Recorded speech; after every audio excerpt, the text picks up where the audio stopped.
ဖားခဲ့မင်းသမီးလေးနဲ့ရွှေရောင်ငှက်ကလေး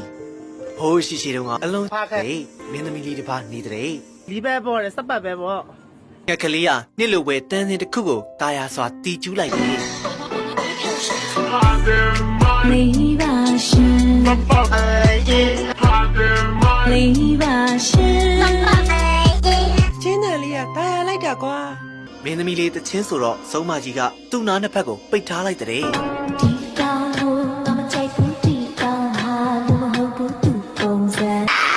ငါဒီကောင်မကိုမောင်းတယ်စောက်စားပတ်ထားကိုမေကိုလိုဖေလိုမချမအေလိုချတရောင်းစားချစုံမကြီးဟာသူ့ကိုချိန်စာတိုက်လိုက်တော့တဲ့Abracadabra sinsalabing ဟဲ့မဟုတ်သေးပါဘူး